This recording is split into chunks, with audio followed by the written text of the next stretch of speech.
Hey guys, Will here. So today we're going to be checking out a H-pattern and sequential shifter, a sequential shifter and a handbrake from Slovenian company MME Simsport. Now these guys have beautiful engineering in their products. They also offer a lifetime warranty with these products, which is absolutely awesome, but they do come with a price tag to match that quality. So today we're going to put them through the paces and see how they stack up. Let's go.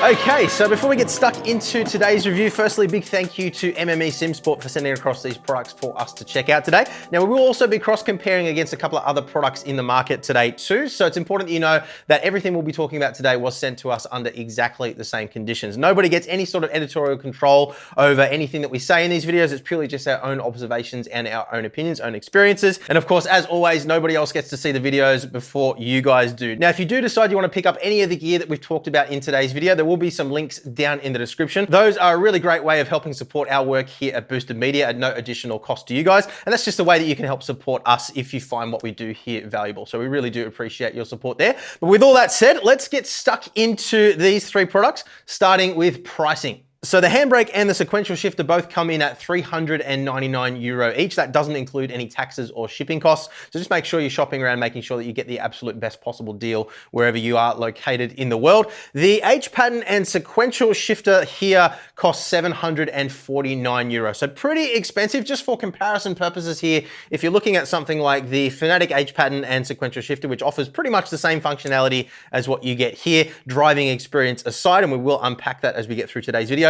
This guy's going to set you back about a third of the price at €259.95. So it is a big jump up in price, but as you can see here, the quality that you're getting with these products is absolutely fantastic. And as we mentioned before, they do offer a lifetime guarantee on all of these products. Another important factor to consider here as well is they do make these products entirely in-house, other than I think just having the PCBs printed and populated elsewhere. So that means that they do have complete control over the manufacturing process. It also does mean that they have replacement parts on hand. So if you need to send one of these back in for repair under warranty, you shouldn't have to wait months and months and months for parts to be available, unlike what you might experience with some other alternative brands. So in fairness, it is worth factoring those things that sit outside the actual driving experience into the purchasing decision if you're looking at spending this kind of money on a product. Now, another really important thing to note here is that if you're not a fan of this blue finish, and I actually think it looks pretty darn cool personally, but it is going to clash with a lot of sim racing gear, so I can certainly understand why people might not like it. They do have black versions of all of these products available too, which I'm really glad they offer.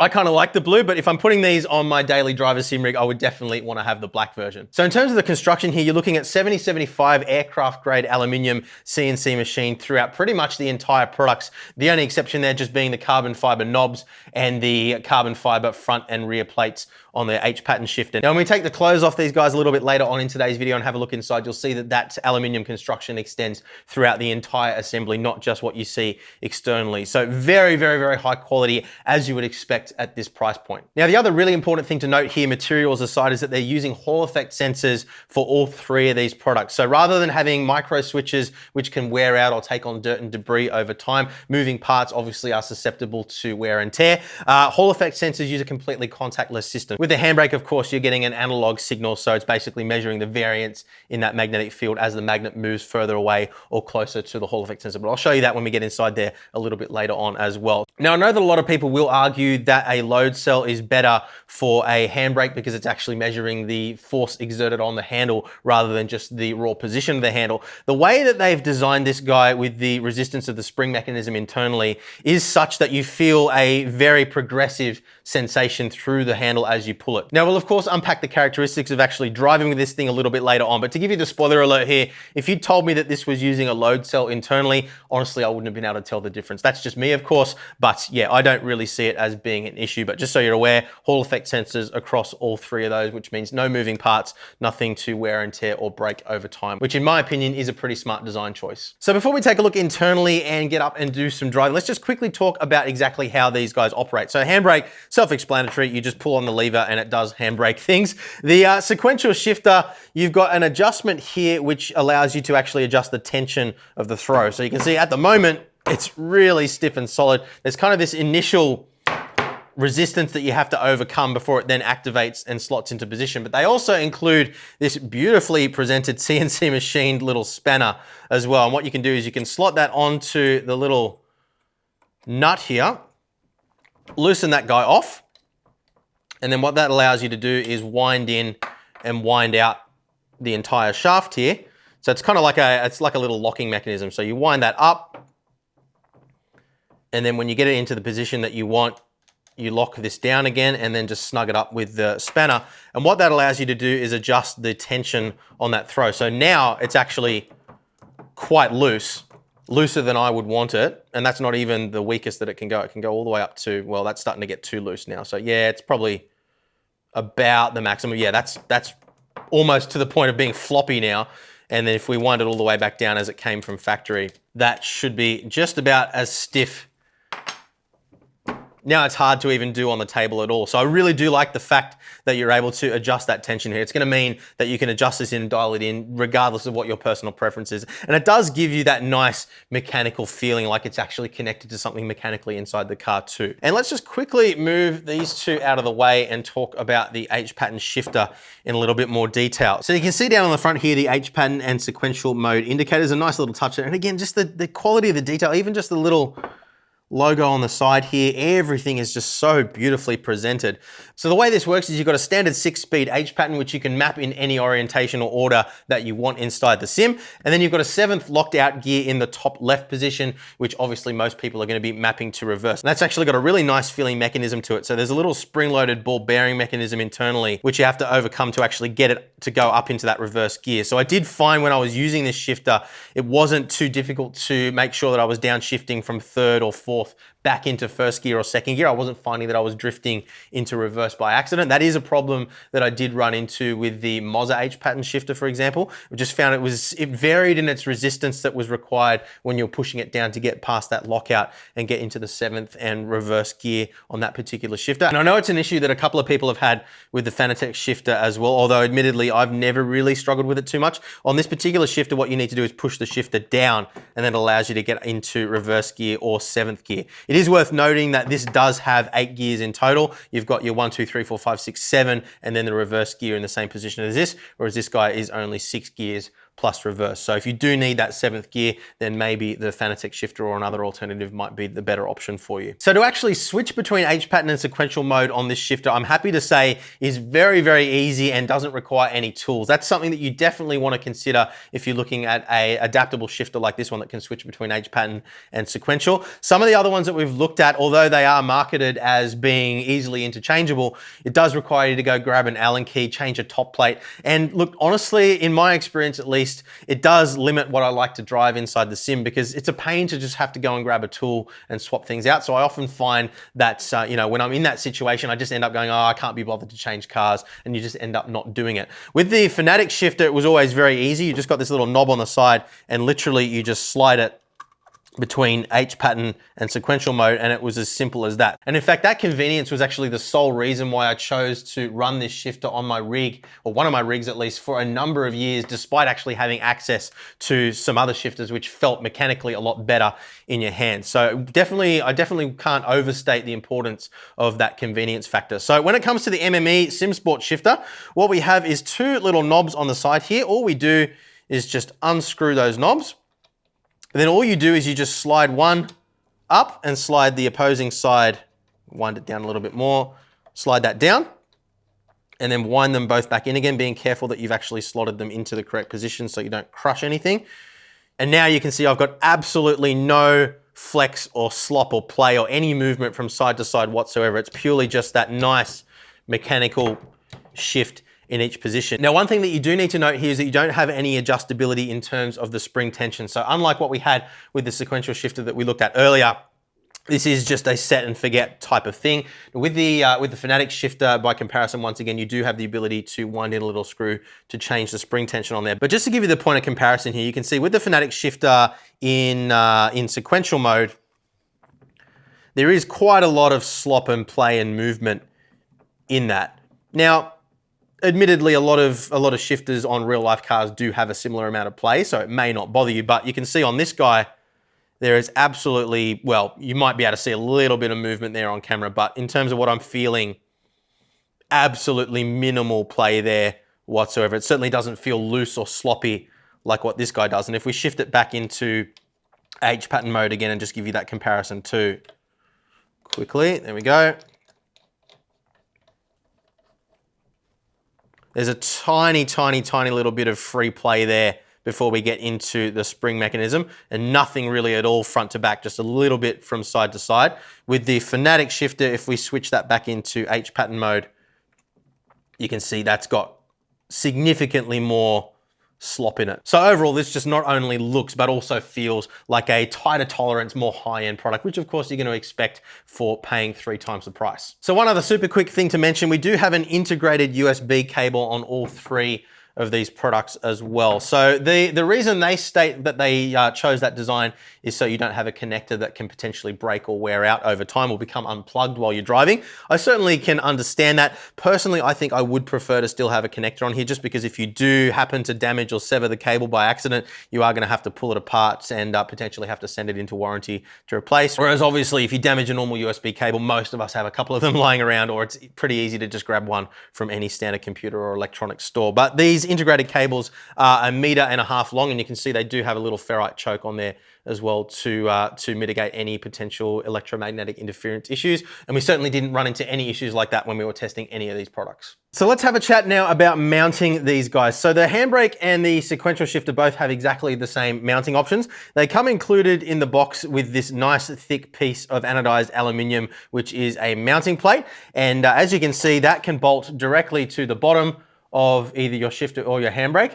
There's a 75mm by 40mm mounting pattern on the bottom of this. So if you have a rig that has holes in a plate that you can just go straight in from the underside, as long as those holes line up with that spacing, then you'll be absolutely fine. You can mount it that way, or if you need to make use of the mounting plate, you can. Now the mounting plate has an array of different holes. You can see on the back here, the holes are countersunk to allow you to screw into the shifter or handbrake, as you saw. So then in terms of actually mounting this plate down to your rig, you've got a couple of different options. So we've got holes down either side here. The first one is 10mm from the side. Then we have a 30mm spacing to the next one, 40mm between these two, and then 30mm again to the end one, with 10mm from the edge to that guy there. And then we have 30mm spacing across the bottom for all of these holes. So standard aluminium profile rigs have a spacing between channels of 40mm. So if you have a piece of 40 by 80 profile like this, you can imagine you could just bolt it down like that and those holes will line up. The problem is that most aluminium profile cockpit rigs aren't gonna have a piece of 40 by 80 profile sitting in that orientation on the rig. So this is a standard shifter mounting arm like you would find on any aluminium profile cockpit. And you can see what we have here is just a single channel which we can mount stuff to. So what we would have to do to mount this is actually have this piece sitting perpendicular like this, and then we'd have to have angle brackets. So of course it is possible to mount it, it's not a problem. And you guys can see in the footage how we actually ended up constructing something that actually got these shifters low enough down on the rig to work for our particular installation. But obviously everybody's situation is gonna be different, and it's impossible for them to account for absolutely everybody. Now, where it gets a little bit more complicated, unfortunately, is that the H pattern shifter has a completely different mounting pattern on its mounting surface. Now there are also adapter plates available, which unfortunately they didn't send us, that do allow you to mount the shifter and the handbrake, or the H pattern shifter and the handbrake all on one bracket, and also have the handbrake on a slight angle to have it angled towards you. Can't show you those, don't have them here, but that is a good option. But it's still gonna rely on having some sort of a interface between the mounting plate itself and what you're trying to mount it to. So with this mounting bracket, you've got 50mm spaces in this direction with 17mm between these two. And then we've got about 42mm spacings between these guys. So based on the amount of stuffing around that we had to do to actually get this to work on our rig, I would recommend, if you're forking out for the H pattern and the handbrake, or the Sequential and the handbrake, because they both have a mounting option available, definitely pay the extra and get that mounting bracket. It also allows you to mount the handbrake on an angle, as I said, which is definitely beneficial, because it will end up being a little bit further away from you than you might prefer. Now, the question, I mean, all this stuff is really high quality. There's no issues with flex or anything like that. It's absolutely fine stuff. The issue that I have is it just seems overly complicated. I mean, if you look at something like the SG Racing shifter, which we're going to be reviewing soon, all they've done here is they've just given you 2 M8 mounting holes, which are in line with each other. And what that means is that you can literally just bolt it directly to the top of your piece of profile that's usually already there on a profile rig, or, you know, you might have to fabricate some sort of bracket if it's on a different type of rig. But I would imagine the majority of people that are using this kind of quality hardware are going to be running an aluminium profile rig or some sort of a high-end tube frame rig. And that would have the provision for mounting 2 bolts into some sort of a linear channel or something that you could do that easily. So yeah, it just seems a little bit overly complex to me. And yeah, I mean, there are some people that obviously their rig will just bolt straight to and it's not going to be an issue at all. But yeah, I'm not quite sure why it's ended up being as complex as it is. All of this really needed to be, in my opinion, is just a bracket that sticks out a little bit further in either direction and just gives you a hole on either side if you need it, or even just have it as part of the assembly. You know, mounting handbrakes and shifters and getting them in exactly the right position ergonomically is always challenging. You know, there's always compromises that need to be made somewhere, or you end up having to fabricate something. But having said that, I would be lying if I didn't say that the process of actually getting this installed on our rig felt a lot more complex and convoluted than it needed to be. And it's, you know, really it's as simple as that. So I think that just about covers everything we need to in terms of a quick overview of each of these products. Let's get the covers off these now, take a quick look at how they work internally, and then we'll get over on the rig and do some driving. So it was a bit of a mission to get these opened up for you guys to have a look inside, but I think that's actually probably a good thing because it means that the machine tolerances are so tight that it was quite difficult to separate the two halves. And you can see here what we're talking about with the quality of the machining on the aluminium and just all the attention to detail here, even just in how they've designed the posts here, where it inserts into the bearing that you can see on this side. But let's have a quick look at the internal workings and how these actually work. So the first thing you're probably going to notice here is that the aluminium extends throughout the entire design. So the handbrake is pretty simple in its design. You can see there's a couple of pins here which help to locate the other half, and it's so hefty and solid as well. It's really, really good quality stuff. And really it's just as simple as you've got a bearing on either side here that would slot in on that little insert there on that pin. And that then guides the handbrake through its movement. Now it's going to be a little bit difficult to do here without it exploding apart, but as we squeeze it, the lever is going to, this part of the lever is going to squish up against that rubber, and that's what's going to create that progressive feel as we pull the lever, as opposed to just a spring, which isn't really going to have that more defined endpoint. So what that means is that you do get a nice kind of clearly defined threshold point, similar to what we talk about on a lot of load cell brake pedals, even though this isn't a load cell. So as we pull the lever towards us, the rubber and the spring compress to the point where we can't compress them any further, obviously depending on how strong we are. So this is basically just a locator here, and then underneath here, and it's a little bit difficult to see, but I don't want to pull the whole assembly apart. There's a little Hall effect sensor on the PCB, and there's a little magnet in the side of this arm, and it basically just measures the proximity of the magnetic field to the sensor, and that's what gives us our analog signal inside the game. So pretty straightforward in this design, but you know, it's no more complex than it needs to be, and I really like that in the design. I also noticed that there isn't grease and mess everywhere. You can see there's a little bit of grease on the bearings themselves, but other than that, it's not chocked full of grease. Another little thing I noticed as well is there is a little grub screw there, which is serving as a cable retainer or a strain relief for that cable as well. So it means that the cable's not going to be able to pull in. And then you can see here where the positive 5 volt and the RX and TX lines come in from the USB cable into their proprietary design PCB. So it's not just an Arduino board or anything like that. It is their own design. So simple and somewhat elegant in its design, I would say. I really appreciate that design and its simplicity. So yeah, cool overall. Let's move on now to the, I'm going to be really careful that doesn't explode when I put it down. I think we're safe.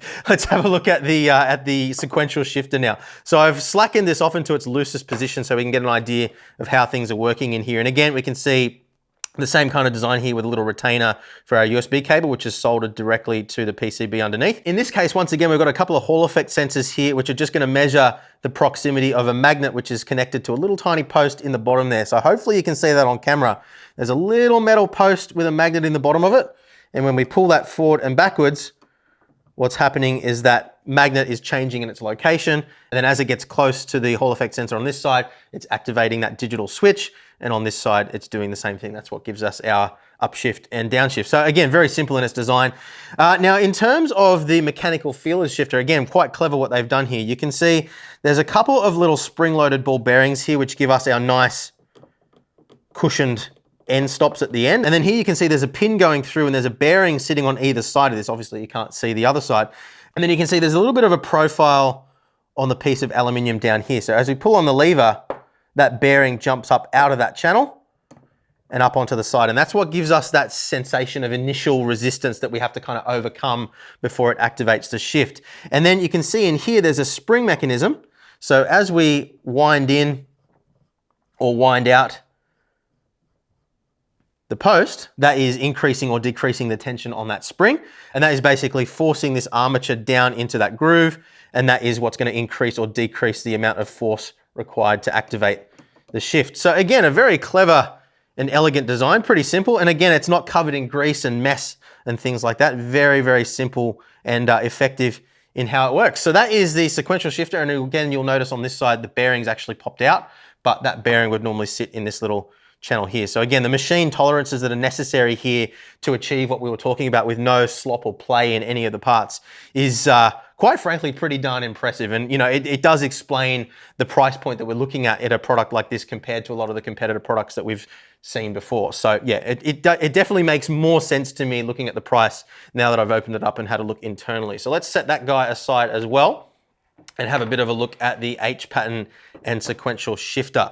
So again, we see the USB cable running in with a little retainer there, which is also CNC machined, which is over engineering, but you know, obviously it does its job. So the wires that are coming out of that are then soldered to their, again, proprietary PCB.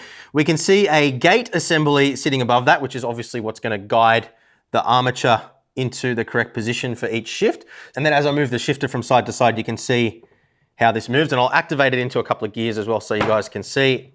So we go, that was third gear. We'll go into fourth gear here as well. It's a little bit difficult to do on the table, but you get the idea of how this moves around. So again, there's a little tiny magnet in the very tip of that arm, and then there's actually 7 Hall effect sensors that are sitting on that PCB, one in each location. And again, when the proximity of that magnet gets close enough, it activates that digital switch. But then in a similar manner to what we saw with the sequential shifter, you can see there's a spring here with a nut on the end of it, a nylock nut it looks like, and they've adjusted that to a specific tension. It's not something that I would imagine you would want to adjust by yourself. So what that spring is doing is again providing tension on this little armature here. And again, you can see 2 little bearings just like what we saw on the sequential shifter. And again, there's a little profile in that piece of metal above it, and that is what provides that mechanical resistance popping into each direction. So if I go into third gear again, we can see inside there, those bearings have now gone outside of that little groove. And then as we pop back into neutral again, we have to overcome that spring pressure to get that bearing to jump back into that channel. And that is what provides the tension there. So yeah, what's got me intrigued here is that it does look like it would be mechanically possible to have a similar system where you could adjust the tension by maybe unwinding or winding in the stem. It's kind of like just the reverse of what we're seeing here, really, when you look at it. But yeah, not sure why they haven't done that. I'm sure there's a very good reason because all the engineering here looks really fantastic. Maybe it's just because they want to guarantee the quality of the user experience. And if you were to have it too loose, then things would start to rattle around and maybe come loose or something like that. But anyway, it is what it is. Now, in terms of the reverse lockout as well, let's have a look at the way that works. See, right up the very back corner there's a little ball bearing that's spring-loaded, again, similar to what we saw in the sequential shifter with little ball bearings on the sides. Now, what that's doing is it's providing a little bit of resistance to that armature that's dangling down there. So, well, not dangling because it's a fixed piece of hardware, but when we push across on that lever, you can see that arm has to actually pop over the top of that spring-loaded ball bearing, and that's what provides the pressure to lock out to stop you from accidentally shifting into reverse. And then when we actually go into reverse, you can see the magnet actually ends up sitting right up the back there. And interestingly, the Hall effect sensor for that reverse position is actually suspended up on top of some hot glue because of the angle of that shaft when it's in that particular position. So obviously there's been some fine tuning that's gone into the design. But again, look, overall, when you break it down into its individual components, it's actually very simple. The way the lockout for sequential and H pattern works as well is it's literally just a couple of pieces of armature which move in position there to mechanically prevent, there we go, we'll get that in position too. Yeah, it's literally just mechanically preventing the arm from being able to move from side to side. And it's as simple as that. And again, it really impresses me how, you know, considering how many moving parts we've got in here, the machine tolerances that are necessary to provide an end result with no shaft play at all is really, really impressive from an engineering perspective. That's the kind of level of engineering and precision that you would see on, you know, something like a blow-off valve or a wastegate or something like that on a real-life race car. So very, very, very cool. And I'd say the engineering that we're seeing going into this is probably of a much higher quality than we see in the majority of street cars that are out there. Maybe if you look at something like a Quaife gearbox for a race car or something, it might be a little bit different. But yeah, really, really impressive. And it definitely makes sense now why these guys cost as much as they do. Whether or not it's necessary is another question.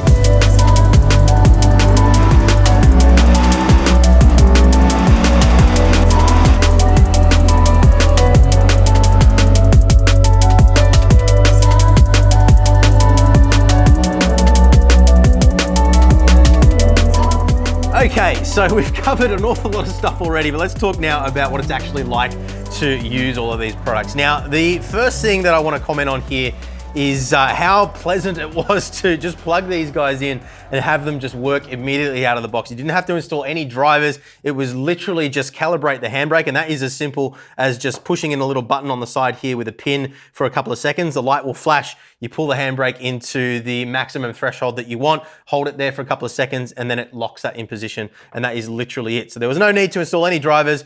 Everything was just plug and play, directly detected, and yeah, you literally just map it in the game and you're good to go. So that was a really, really positive thing. It has been the case with a couple of other shifters and handbrake before, but in particular with the H pattern and sequential shifter, I was expecting to have to install some sort of software and, you know, calibrate it or something like that. But because of the way they've designed it with those Hall effect sensors, provided that the onboard calibration, which is done from factory, is all correct, it all just kind of worked straight away and there was no issue. So yeah, really straightforward, really simple with regards to that. So in terms of the driving experience, let's start off talking about the handbrake. Now, I commented earlier about the fact that this is using a Hall effect sensor to produce the analog signal based on the position of the lever rather than a load cell, which we've seen in some other high-end handbrakes in the past. Now, look, in terms of the driving experience, honestly, I couldn't tell the difference between this and, you know, something that uses a load cell. And look, honestly, at the level of skill that I'm at, and I'm not a professional drifter or anything like that by any means, but look, I was still able to feel enough sensation in the shifter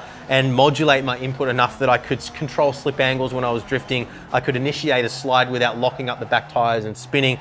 And all the things that I need to do and all the things I need to feel at my level of skill at least were all present. I think the most important thing here is the mechanical feel of the handbrake. And because of that little rubber pad that we saw earlier and the way that squishes up and compresses, it does provide a nice progressive feel to the lever, which means that you do have that clearly defined threshold point that we always look for in any sort of braking device. So yeah, I don't necessarily see the Hall effect sensor as opposed to a load cell as being a disadvantage here.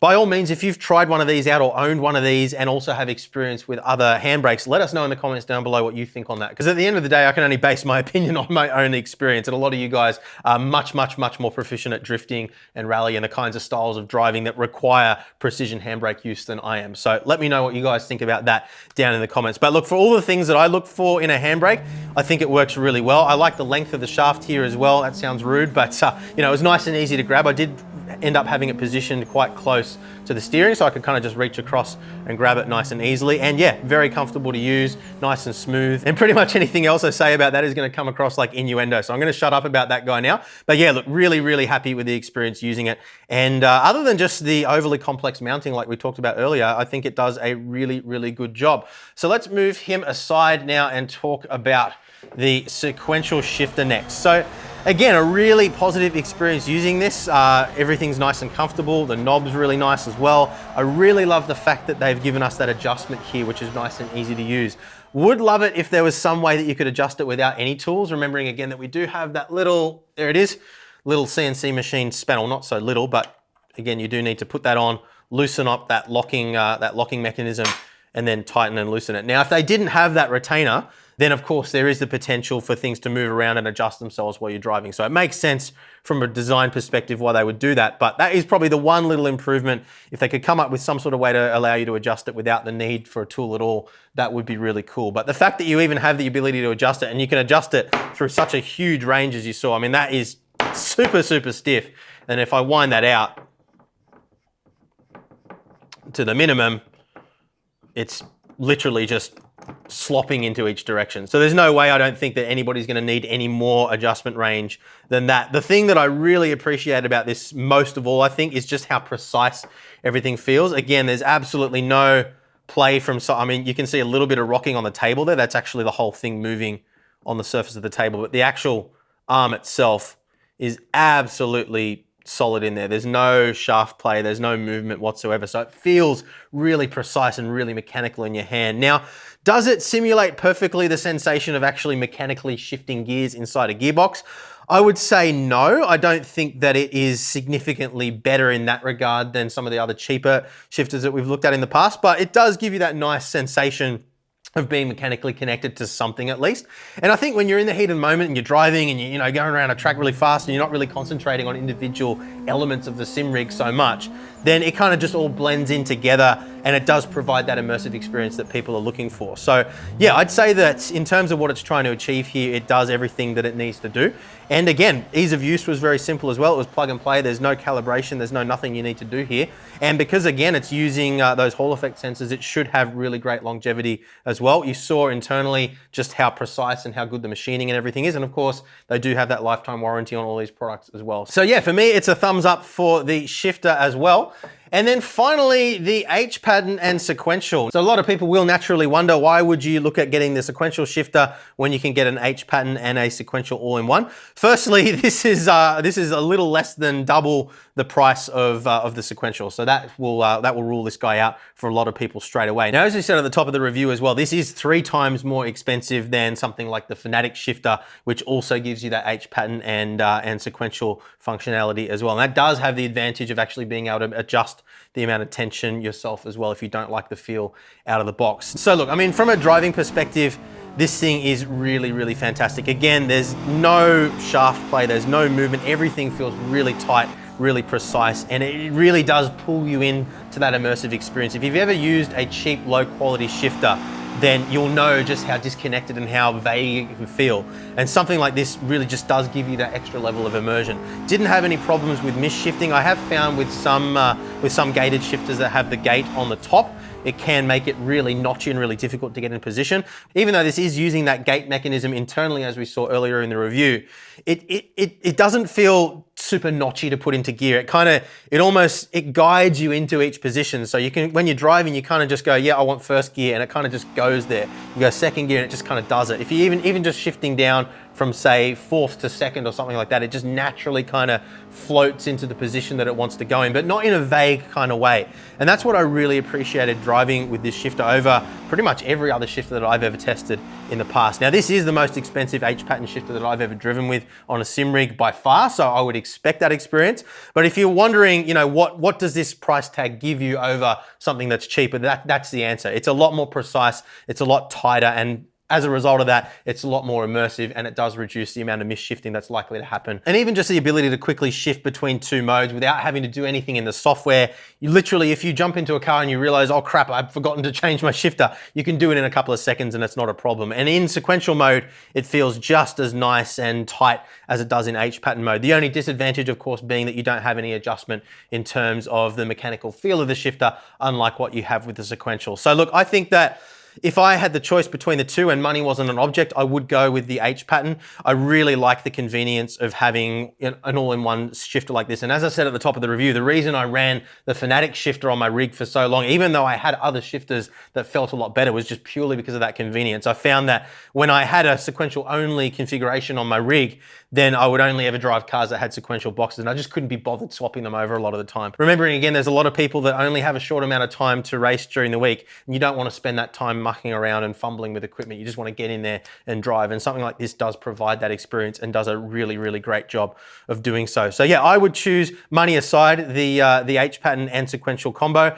I think the stiffness of this is about what I would want in this anyway, and I ended up adjusting this to match this pretty closely anyway. So yeah, if you're after a sequential and you want to save some money, this is a great option. If you can afford the extra, then I think the combo unit is definitely the go. So I guess the final thing to address here is, are they worth the money? They are quite expensive for what they are, and there are a lot of other cheaper options available on the market. For me, all I can really say is that I really enjoyed the experience of using all 3 of these products. From the build quality, the quality engineering, just the tolerances, the tightness, the precision that you feel in this equipment from every touch point, whether it's adjusting the knobs here or, trying to shift gears or, just resting your hand on the shifter, everything feels quality. It's something that you appreciate every time you get in the rig. And I would go as far as saying that in terms of the quality of engineering, these bits of equipment probably are among the best, if not the best, out of anything that we've ever tested here at Boosted Media. And that is definitely saying something.